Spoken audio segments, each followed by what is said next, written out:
Hello everyone, আমার YouTube চ্যানেলে তোমাদের সবাইকে স্বাগত জানাই। আশা করি তোমরা সবাই সুস্থ আছো, ভালো আছো। আজকে তোমাদের সাথে শেয়ার করতে চলেছি সুনীল গঙ্গোপাধ্যায়ের ভয়ের পুকুর। আমাদের বাড়ির পেছনে একটা মস্ত বড় পুকুর। পুকুরের ওপাশে একটু একটু জঙ্গল শুরু হয়ে গেছে। সেই জঙ্গলের মধ্যে এক জায়গায় মুসলমানদের একটা কবরখানা। তারপর থেকে বেশ ঘন জঙ্গল।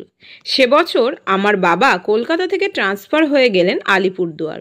আমাদের বাড়ি পাওয়া গেল শহর ছাড়িয়ে অনেক দূরে। বছরের মাঝখানে আমাকে চলেও আসতে হলো বলে এখানকার স্কুলে আমি ভর্তি হতে পারলাম না। নতুন বছরে ভর্তি হতে হবে। তাই দুপুরবেলা আমার কিছুই করার থাকে না। বাবা অফিসে চলে যান, মা খাওয়া দাওয়া করে ঘুমিয়ে পড়েন।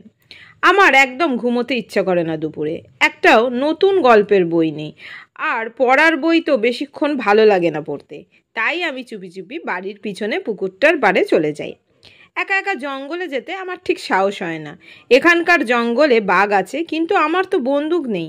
আমার তীর ধনুক আছে অবশ্য, তা দিয়ে বাঘ মারা যায় না। তবু আমি জঙ্গলের মধ্যে একটু গেছি দু একবার, কিন্তু ওই কবরখানাটার পাশ দিয়ে যেতেই বেশি গা ছমছম করে। বাবার অফিসের পিয়ন মুনাব্বর খাঁ বলেছিল ওই কবরখানায় নাকি ভূত আছে। আমি এদিক ওদিক তাকাই, কখনো ভূত দেখতে পাই না, কিন্তু কিরকম যেন একটা বোটকা গন্ধ পাই। আর থাকতে ইচ্ছা করে না, এক ছুটে ফিরে আসি।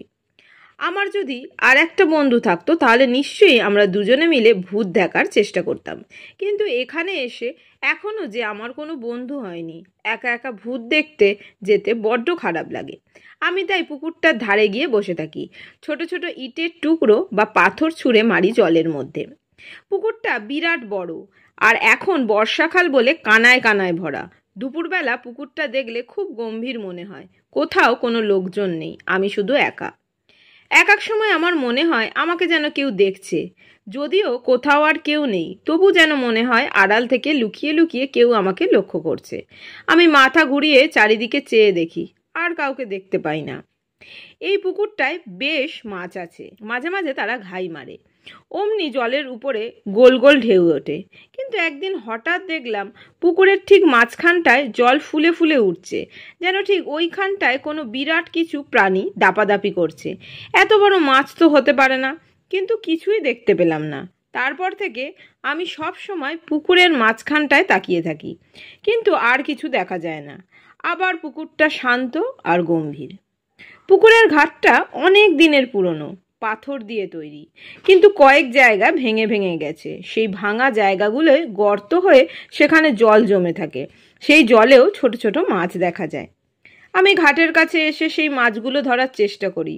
আমার তো বড়শি নেই, আর বড়শি দিয়ে মাছ ধরতেও জানি না, তাই হাত দিয়ে মাছ ধরার চেষ্টা করি। এক ধরনের মাছ জলের তলায় মাটিতে চুপচাপ শুয়ে থাকে, ওগুলোর নাম বেলে মাছ। সেই মাছগুলো আমাকে কাছাকাছি দেখেও ভয় পায় না। মাছগুলো অবশ্য দারুণ চালাক। আমি আস্তে আস্তে জলে হাত ডুবি ওদের ধরার চেষ্টা করি। ওদের একেবারে গায়ের কাছে হাত দেবার পর শুরুত করে পালিয়ে যায়। পাথরের তলার মধ্যেও অনেকখানি গর্ত আছে, সেইখানে লুকিয়ে পড়ে। মাছ ধরার ঝোঁকে আমি জলের মধ্যে নেমে দাঁড়িয়েছি। এমন সময় কে যেন ডাকলো, এই বাবলু। আমি চমকে উঠলাম, সঙ্গে সঙ্গে পেছন ফিরে তাকিয়ে দেখি কেউ নেই। তো তাহলে আমাকে কে ডাকলো? স্পষ্ট শুনলাম অনেকটা ঠিক আমার মায়ের মতো গলা। মা তো ঘুমোচ্ছে, তাহলে কে ডাকলো খুব কাছ থেকে? মাই কি আমাকে ডেকে চট করে কোথাও লুকিয়ে পড়লেন? জল থেকে উঠে এসে আমি ঘাটের চারপাশে খুঁজলাম, কেউ নেই। কাছেই একটা মস্ত কদম ফুলের গাছ, সেখানে কেউ লুকিয়ে থাকতে পারে, তাও নেই। অমনি আমার খুব ভয় করতে লাগলো। কেউ কোথাও নেই, তাহলে আমায় ডাকলো কে? আমি স্পষ্ট শুনেছি। দৌড়ে চলে এলাম বাড়িতে। দোতলায় এসে দেখলাম মা অঘরে ঘুমাচ্ছেন। আমি তবু মাকে ডেকে তুলে জিজ্ঞাসা করলাম, মা তুমি কি এইমাত্র পুকুর ঘাটে গিয়েছিলে? মা তো খুব অবাক। বিছানার ওপর উঠে বসে বললেন, কেন, পুকুর ঘাটে যাব কেন? তুই বুঝি গিয়েছিলি? আমি বললাম, হ্যাঁ, আমি সেখানে খেলা করছিলাম। মনে হলো পেছন থেকে কে আমাকে ডাকলো, ঠিক তোমার মতন গলা। মা বললেন, তুই বানিয়ে বানিয়ে এসব কথা বলছিস? না মা, আমি স্পষ্ট শুনলাম। মা রেগে গিয়ে বললেন, তুই কেন পুকুর ঘাটে গিয়েছিলি একলা একলা? দুপুরবেলা কেউ একলা যায়? কেন, কি হয় তাতে? না, কখনো দুপুরে একলা জলের ধারে যেতে নেই, আর কোনোদিনও যাবি না। তোর পড়াশোনা নেই? পড়াশোনা তো হয়ে গেছে, তাহলেও যাবি না, খবরদার। মা আমাকে টেনে নিয়ে তার পাশে শুইয়ে দিলেন। পুকুর ধারে যে কেউ আমার নাম ধরে ডেকেছে, মা একথা বিশ্বাসই করলেন না। বাবার অফিসের পিয়ন মুনাব্বর খা প্রায় সন্ধ্যাবেলা আমাদের বাড়িতে আসে, কি সব অফিসের কাজ নিয়ে। মুনাব্বর খা দারুণ গল্প বলতে পারে। সেই তো আমাকে কবরখানার ভূতের 3টে গল্প বলেছিল। সেদিন সন্ধ্যাবেলা আমি মুনাব্বর খাকে জিজ্ঞাসা করলাম, পুকুরটার মধ্যে কত বড় মাছ আছে বলো তো, তুমি জানো? মুনাব্বর খা জিজ্ঞাসা করলেন, কেন বলো তো খোকাবাবু? আমি বললাম, একদিন দুপুরবেলা আমি দেখেছিলাম পুকুরের ঠিক মাঝখানে একটা প্রকাণ্ড জিনিস জলের মধ্যে দাপাদাপি করছিল। সেটা যদি মাছ হয় তাহলে নিশ্চয়ই সেটা এই ঘরের সমান হবে। মুনাব্বর খা হঠাৎ গম্ভীর হয়ে গেল। তারপর বলল, খোপাবাবু, দুপুরবেলা পুকুরের ধারে কখনো একলা যেও না, যেতে নেই। কেন, গেলে কি হয়? অনেক রকম বিপদ হয়, তুমি জানো না? এইসব পুরনো পুকুরে পানিমুড়া থাকে। পানিমুড়া কি? পানিমুড়া জানো না? পানিমুড়া হচ্ছে জলের ভূত। ধ্যাৎ, জলের মধ্যে আবার ভূত থাকে নাকি? ও মা, তুমি পানিমুড়ার কথা শোনোনি? এতে সবাই জানে পানিমুড়া বড়দের কিছু বলে না, কিন্তু ছোটদের জলের তলায় টেনে নিয়ে যায়। মুনাব্বর খা, তুমি পানিমুড়া দেখেছো? হ্যাঁ, 3বার দেখেছি। তাদের মাথাটা হয় কুমিরের মতো আর গাটা মানুষের মতো। এইসব পুকুর জানো তো খুব পুরনো, আগেকার রাজাদের আমলের। এইসব পুকুরের মাঝখানে গাদ্দি থাকে। গাদ্দি কি? গাদ্দি মানে সুড়ঙ্গ। সেই সুড়ঙ্গ চলে গেছে অনেক দূরে, একবারে পাতাল পর্যন্ত। যারা পানিতে ডুবে মরে পানিমুড়া ভূত হয়ে যায়, ওই সুড়ঙ্গের মধ্যে থাকে। মাঝে মাঝে ওপরে উঠে আসে। পানিমুড়াদের সঙ্গে আবার কবরখানার ভূতদের খুব ঝগড়া। পানিমুড়ারা ওপরে উঠে এলেই কবরখানার ভূতরা তাদের তাড়া করে যায়। আমি একবার দেখেছিলাম একটা পানিমুড়া আর একটা কবরখানার ভূত খুব ঝটাপটি লড়াই করছে। এই সময় মা এসে জিজ্ঞাসা করলেন, কিসের গল্প হচ্ছে? আমি বললাম, মা, তুমি পানিমুড়া ভূত দেখেছো কখনো? মুনাব্বর খা দেখেছে। মা বললেন, বসে বসে বুঝি ভূতের গল্প হচ্ছে এই সন্ধ্যাবেলা? মুনাব্বর, তুমি বাবলুকে বানিয়ে বানিয়ে ওসব গল্প বলো না। ভূত বলে আবার কিছু আছে নাকি? কিচ্ছু নেই, ভূত হচ্ছে মানুষের কল্পনা। মুনাব্বর বলল, না মেমসাব, আমি নিজের চোখে দেখেছি। মা হেসে বললেন, ছাই দেখেছো? আমার মায়ের খুব সাহস। মা একদিন রাত্রির বেলা একা একা কবরখানায় গিয়েছিলেন ভূত দেখার জন্য। কিচ্ছু দেখতে পাননি। মাকে দেখে ভূতেরা ভয় পেয়েছিল। বাবা বলেছিলেন, তোমার টর্চ ছিল তো, সেই আলো দেখে ভূতেরা পালিয়ে গেছে। তুমি অন্ধকারে একবার গিয়ে দেখো তো। মা বলেছিলেন, ওখানে অনেক সাপখোপ থাকে, অন্ধকারে গেলে যদি সাপে কামড়ায়। আমি ভূতের ভয় পাই না, কিন্তু সাপকে ভয় করি। 2-3 দিন আমি আর পুকুর ধারে যাইনি, কিন্তু আমার মন ছটপট করে। দুপুরবেলা কি শুয়ে থাকতে ভালো লাগে কারুর? মা ঘুমিয়ে পড়েন, আমার যে ঘুম আসে না। পড়া গল্পের বইগুলিও আরও কয়েকবার করে পড়তে লাগলাম। তারপর আবার একদিন মা ঘুমিয়ে পড়ার পর আমি চুপি চুপি বেরিয়ে পড়লাম। আজ আমার সঙ্গে আছে একটা ছোট লাঠি, যদি ভূত টুত আসে তাহলে লাঠি দিয়ে মারবো। পুকুরের কাছে এসে দেখি ঘাটের ওপর একটা লোক বসে আছে। লোকটার গায়ে একটা লাল রঙের ডোরাকাটা গেঞ্জি আর মাথায় এমন টাক যে একটাও চুল নেই। লোকটা জলের মধ্যে পা ডুবিয়ে বসে জলে ঢেউ তুলছে, সারা গা ভেজা। লোকটা এলো কোথা থেকে? আমাদের এই পুকুরে তো বাইরের কোনো লোক স্নান করতে আসে না। আমি খুব কাছে চলে আসার পর লোকটি পিছন ফিরে তাকিয়ে আমাকে দেখলো।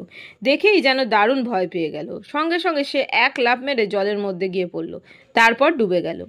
আমি খুব অবাক হয়ে গেলাম, লোকটা আমাকে দেখে ওরকম ভয় পেয়ে গেল কেন? আমার হাতের লাঠিটা দেখে? চোর টোর নয় তো? যদি চোর হয় লোকটা তাহলে সাঁতার কেটে পুকুরের ওপাশে উঠে জঙ্গল দিয়ে পালাবে। আমি জলের দিকে তাকিয়ে রইলাম, কিন্তু লোকটা সেই যে ডুব দিয়েছে আর উঠছে না। এতক্ষণ কেউ ডুব দিয়ে থাকতে পারে? আমি মনে মনে 1, 2, 3 করে 500 পর্যন্ত গুনে ফেললাম।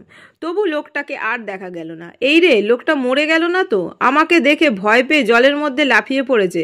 হয়তো লোকটা সাঁতারই জানে না। তাহলে কি এক্ষুনি ছুটে গিয়ে লোকজন ডাকা উচিত? কিন্তু আমার কথা যদি কেউ বিশ্বাস না করে, আরও একটুক্ষণ দেখবার জন্য আমি জলের পাশে এসে দাঁড়ালাম।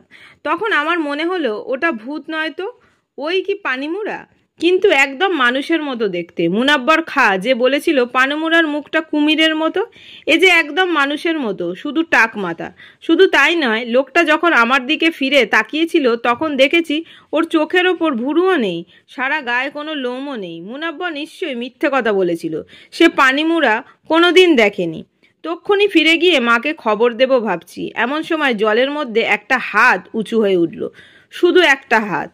আমি ভাবলাম লোকটা এবার আসবে, তাহলে পানিমুড়া নয়, কোনো চোরই নিশ্চয়ই। শুধু হাতটাই উঁচু হয়ে রইল, আর কিছু না। লোকটার মাথাও দেখা গেল না। তারপর মনে হলো সেই হাতটা যেন আমায় হাতছানি দিয়ে ডাকছে। সেই হাতে লম্বা লম্বা আঙুল, তাতে বিচ্ছিরি নখ। হাতটা ক্রমশ ঘাটের দিকে এগিয়ে আসছে। হাতটা ঘাটের অনেক কাছে এসে আঙুল নাড়াতে লাগলো, ঠিক যেন আমায় ডাকছে। আমি চেঁচিয়ে জিজ্ঞাসা করলুম, তুমি কে? তখন দেখলাম জলের মধ্যে দুটো চোখ আমার দিকে তাকিয়ে আছে এক দৃষ্টে। চোখ দুটো মাছের মতো, পলক পড়ে না, কিন্তু মাছের নয়, চোখ দুটো সেই লোকটার। আমার একবার ইচ্ছে হলো পালিয়ে যাই, আবার ভাবলাম দেখি না শেষ পর্যন্ত কি হয়। আমার তো হাতে লাঠি আছে। এবার সেই হাতটা খুব কাছে চলে এলো, মনে হলো যেন আমার পা চেপে ধরবে। এই সময় কে যেন পেছন থেকে আমার নাম ধরে ডাকলো, বাবলু, বাবলু।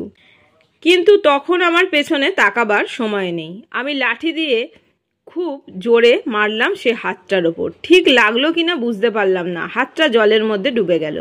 আবার কেউ আমার নাম ধরে ডাকলো, বাবলু, বাবলু। পেছন দিকে তাকিয়ে দেখলাম কেউ নেই। সামনে জলের ওপর সেই হাতটা আবার উঁচু হয়ে উঠেছে।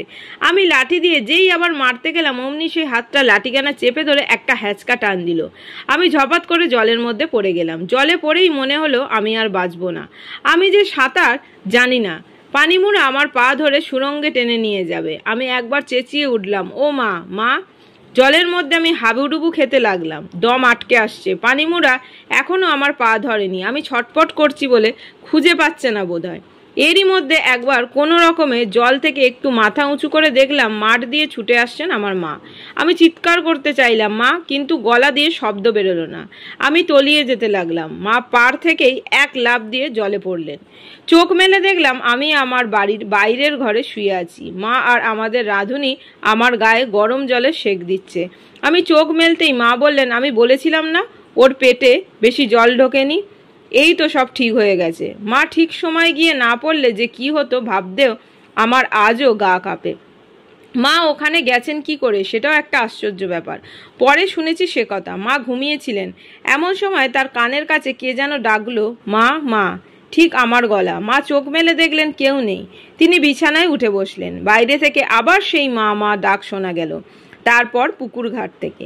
আমি জলে পড়ার সময় মা মা বলে ডেকেছিলাম ঠিকই, কিন্তু এত দূর থেকে মায়ের তো সেটা শুনতে পাওয়ার কথা নয়। তবু মা শুনতে পেয়েছিলেন। মা আমার মুখের ওপর ঝুঁকে পড়ে বললেন, বাবলু, তোকে আমি একা একা পুকুর ঘাটে যেতে বারণ করেছিলাম, তবু গেলি কেন? কেন জলে নেমে?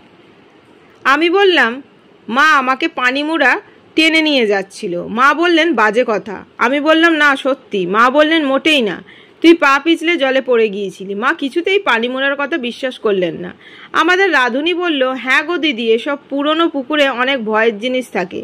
মা বললেন, সাঁতার না জানলে লোকে জল দেখে ওরকম অনেক ভয়ের জিনিস বানায়। আমি কাল থেকেই বাবলুকে সাঁতার শেখাবো। এরপর 7 দিনের মধ্যে আমি সাঁতার শিখে গেলাম। পানিমুড়াকে আর কখনো দেখিনি, তবে আমি সাঁতার কাটতে যেতাম নদীতে, ওই পুকুরে আর নয়। এই গল্পটা এত অবধি ছিল। এরপরে অন্য একটা গল্প নিয়ে তোমাদের সাথে শেয়ার করব। সবাই খুব ভালো থেকো, সুস্থ থেকো, সাবধানে থেকো। টাটা।